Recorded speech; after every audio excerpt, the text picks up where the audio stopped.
Hi there, everybody. My name is Kate, and welcome to my channel, Trinergy Awakens Naturally. I want to talk to you about something. We have a lot of debate on the planet about religion and spirituality and God and what you call your inner core and what we do with that and what we should be doing with it to be on our spiritual journey or our path of personal development. However we look at that, when we go introspective and start looking at ourselves, we can come at it from the psychological profile, we can come at it from the personal development profile. We can come at it professional. We can come at it spiritual, religious. We can come at that from a lot of different perspectives. And this is where I want to put a metaphor out there that came to me this morning that imagine math, okay? The hard sciences. We have thousands of languages on the planet, thousands of languages on the planet, and dialects, sub dialects, if you will, or sub languages within languages. You know, even in the United States, we've got Southerners, we've got the Bayou, we've got Cowboys, we've got, people that speak Northerners, New Jersey, we've got all kinds of stuff. And so our teachers, when we're learning math, even within an English speaking country, we have a lot of different dialects, if you will, that will teach us that. And around the whole globe, we have millions of different people with thousands of different languages that are learning the same exact academia. So when you think about religion or the word, God, etc., it's coming through hundreds and hundreds and hundreds of different interpretations. However, the truth of what all of that is, the math of it, the hard science of it. And I don't mean a direct correlation to Christian Science exactly. I don't mean that. I mean the principle of love, period.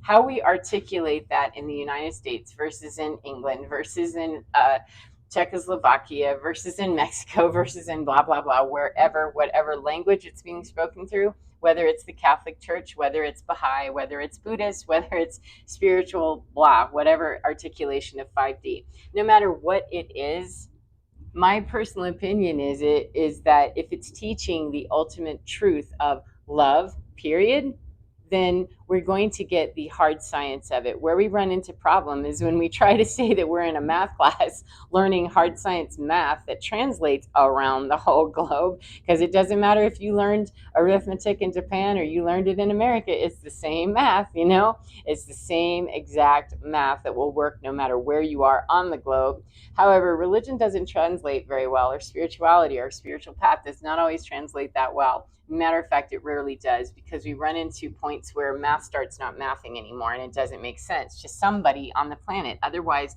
we would have one unified understanding of what God is and how to get there. We'd all be on that eventually, right? And even though it seems like that unity consciousness would mean that that is the way that it's going, is that we would all seek the same path. That is not in fact what unity consciousness is. Unity consciousness is we're all in the same frequency of understanding pure love. How you get there, that's your road to Damascus. Get busy and go, or turn the other way and ignore it all and pretend like it doesn't exist. Whatever works for you. You have free will to not attend math class at all if you don't want to. It's not a compulsory education thing.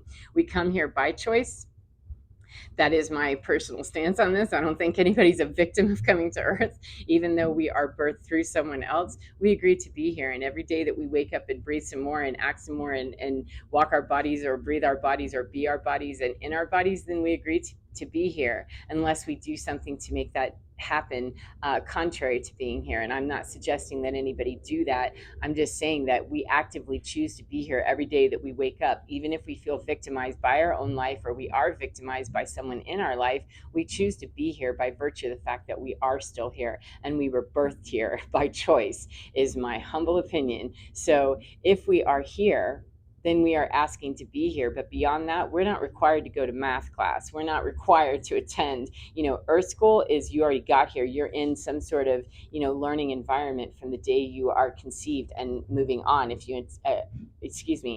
you choose to attend, more compulsory education like math class and learn truth and get on that spiritual journey or that introspective journey, that soul's journey, the shamanic journey, whatever it is, where we start looking at our own behavior, our own lives, and how we take accountability and responsibility for our stuff and move out this direction with our stuff, and understanding our shadow, understanding our light, understanding that in a very divine way, then we are absolutely going to be in that educational academic movement, if you will, that calls us to higher thought, higher consciousness, higher ability. Whereas people that do not choose to do that, or that poo-poo the whole, spiritual path, or that whole understanding, when they don't want to do it, they're not required to. However, they're also not allowed to slow us down or stop us when we understand that's my journey. It doesn't have to be yours. However, I'm going to go learn real math, the way that it works for me to get 2 plus 2 to equal 4, no matter what path I go down, because all roads lead to Damascus, do they not?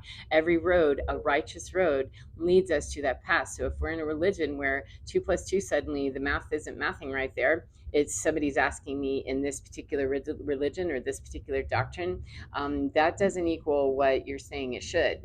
2 plus 2 equals 4, and you're telling me that it should equal 5. But I already know that somewhere else in this same doctrine, you've told me that pure love means 2 plus 2 equals 4. Not, we don't like this person because they sinned and they've got no way to get in heaven's door because they're already going to hell. Those are contradictions in the math where I start running into problems with the whole idea, and why I'm saying that it doesn't matter to me what anybody believes. If you can, lay down at night and know that there's some, math that's, the books are kind of not balancing there, then it's not my job to tell you that the way you get to Damascus is wrong. Those conflicts will come up in us enough that we finally have to look at that and say, okay, I've got to sit down with the bookkeeper, the holy bookkeeper, and me, and sit down and start working my, books here and make sure that I understand what's mathing within me, or I don't. And as long as a person is on the righteous path, when they reach those blocks, they'll reach enough blocks if they're willing to do that internal work, or they will not be. And that's as simple as that if I keep meeting blocks and I want to keep cooking the books, then I'm going to continue to meet blocks, in my accounting, if you will, and the karma and all of that. And anybody that wants to take a look at that, it's not pretty, it's not necessarily fun, it's not, a smooth action necessarily, and it definitely isn't short. To just quick instantly fix things. However, it is possible, and it is possible to be within our religious structure. It is possible to be within our spiritual paradigm, and it's also possible that we will need to shake up and move out of paradigms and move into new understandings that are more contextually understanding that the road to Damascus means we learn math in Japanese, we learn it in Chinese, we learn it in Spanish, we learn it in English. However, the truth of 2 plus 2 equals 4 is the truth, no matter who taught us that to begin with. It doesn't matter who our math teacher was. If our math teacher started telling us 2 plus 2 equals 4 over here, and yet in this situation over here, when we're dealing with apples, 2 apples really only equals 1 orange, then we understand that the math teacher has misstepped, but the math itself wasn't wrong. It was the teacher who misunderstood the lesson, or who misunderstood how to use those principles, or didn't want to teach, in a way that included all the apples and the oranges together for whatever reason, out of a prejudice in their head and in their mind. So it isn't the math itself that is incorrect, it's the teachers. It's sometimes, and it's when we get into upper level math. We can all take, math at 2 plus 2 equals 4. We can take arithmetic and multiplication tables that we learn at those lower levels of math and religion and spirituality and self-development and stuff like that.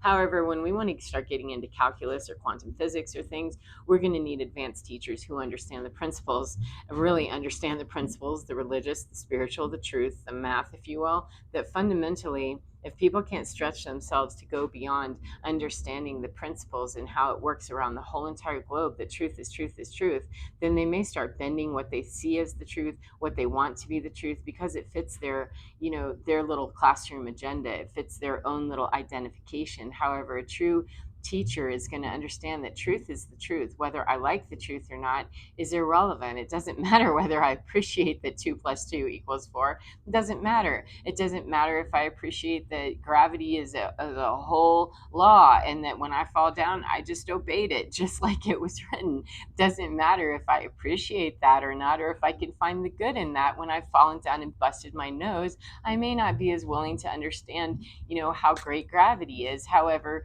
the rest of the time when I'm planted on earth and not just flying off into a black hole somewhere, I'm less observant of the fact that, hey, maybe I could be grateful of gravity. It's just that when stuff begins to not work for us, or we think we don't like it because it's not doing what we want it to, it doesn't make the law good or bad, or better or worse. It means that the law is just working. The truth is the truth is the truth. And math is going to be mathing whether we have zero in our bank account or we have a bazillion in our bank account. It's just we're going to be mad at math more when we're there with our calculator going, damn it, I wish I had more in my bank account. Or we fall down, and bust our face, and gravity suddenly is awful. Gravity isn't doing something to us any more than the laws of the universe are doing something to us. It's how are we learning them? Who are we trusting to teach us the absolutes that are really not teaching us absolutes? They're teaching us absolute opinion a lot and not absolute truth. There's quite a difference. And how are we using what we're learning?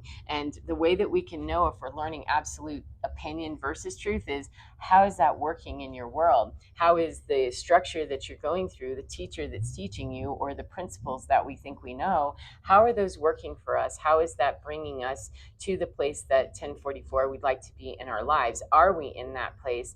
Do we feel joy? Do we feel, happiness? Do we feel that forgiveness and compassion and absolute love for everything in our world? Do we have that appreciation? And anywhere we do not, what is the block about? Is the block in me that I'm just not willing to, let go of being mad at gravity that I fell down and broke my nose the other day? Am I not ready to let go of that just yet? That I'm kind of butthurt about that gravity, 1111? Or is it that somebody told me that there was an error in understanding how to align with gravity and not continually fall down? Like, am I taking a teacher's advice that told me to hop out of that building and I slammed to the ground and, killed myself over and over and over again? Am I taking that mentoring and that oh, you can fly, just flap harder next time? That's where we can start looking at, this is either the teacher that's giving me a false representation, or it's me not understanding based on that false representation, or I don't want to know what the truth is, one or the other, or it's that I'm just not getting the principle itself is completely incorrect. So when I run into those gravity issues or those mathing issues, that's when I can start asking those questions. And there's nothing wrong with questioning things at this point. That's what we're moving into with our spiritual sovereignty, is ask a whole bunch of questions, have questions all day long, be like a reporter, excuse me, what did you say about that? Can you answer this? Because if we don't ask questions, we will not be very introspective. If we're not willing to ask them of other people, we're not willing to ask them of ourselves. If we're not willing to ask them of ourselves, we are not willing to ask them of other people, because that's the law of reciprocity. So ask questions, be willing to say to the pastor, the minister, the person, the leader, the coach, the whomever it is that's giving us, guidance and telling us that they know what 2 + 2 equals. Suddenly, when 2 + 2 isn't equaling 4 over here, because the race changed, the job changed, the money changed, the whatever it was changed, when the math changed over here due to some social situation or an ideology or a religion or a whatever practice, then the math is not what's wrong there. That's the absolute truth on that, is that it isn't the math that is incorrect. It's the misunderstanding that Japanese, Spanish, English, it doesn't matter how we learned the basic math. We learned it, and we learned that 2 + 2 is 4. That's fundamentally true. And then when we start misusing it out here because it landed in another religion or it landed in another culture, then that's where the misunderstanding is. It isn't gravity and it isn't math that's wrong there. It's the human being, because math, God, if you will, is not flawed. There is zero flaw in that God presence or the love presence or the unified field. There's zero flaws in that. It's with us. So it's with us that we need to dig around and look for that flaw, find that flaw, fix that flaw, and probably tick off a few people when we say, yeah, that's incorrect math, I have to go now. So anyway, that's I hope that's been helpful to you in some way, and I hope you enjoy your day no matter what part of the day you're in. And remember, get within your skin, because your divine is absolutely fine and it's flawless. It's flawless. However, the human being running your whole avatar, it is not. However, the closer we get to that inside mathematician, the holy teacher in there, then we can be out here doing our math, our gravity, and all the laws absolutely more with integrity and impeccability and more understanding, so that we can gracefully move through those moments when we fall down and break our nose. So take care of yourselves, as I said, and enjoy your day. Get within your skin, because you're divine, totally, totally beautiful, totally gorgeous, and totally fine. Take care of yourselves, and I'll see you again next time. Goodbye, my friends.